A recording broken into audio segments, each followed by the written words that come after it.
એક વેપારી 1 રૂપિયામાં 25 લીંબુ ખરીદે છે અને 1 રૂપિયામાં 20 લીંબુ વેચે છે, તો વેપારીને થતા નફાની ટકાવારી મેળવો।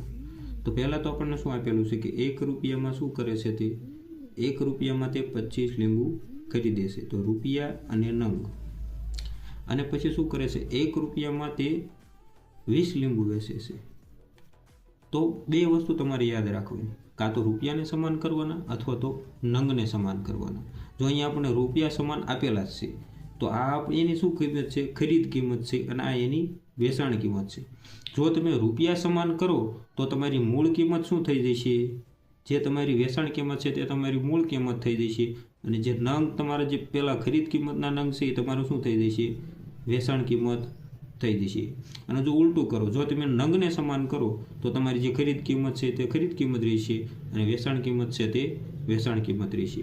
તો અહીંયા 20 રૂપિયા મૂળ કિંમત હોય અને 25 રૂપિયામાં વેચવામાં આવે તો કેટલો નફો થાય? 20ની વધુ 25માં વેચે તો 5 રૂપિયાનો નફો થાય।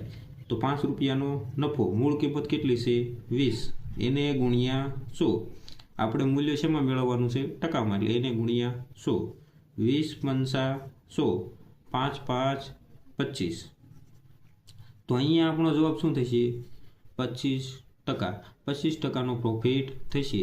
1 રૂપિયામાં 25 લીંબુ ખરીદશે અને 1 રૂપિયામાં 20 લીંબુ વેચશે, એટલે એને 25%નો નફો થશે। આપણો રાઈટ આન્સર શું થશે? ઓપ્શન નંબર સી આપણો ખરો જવાબ થશે।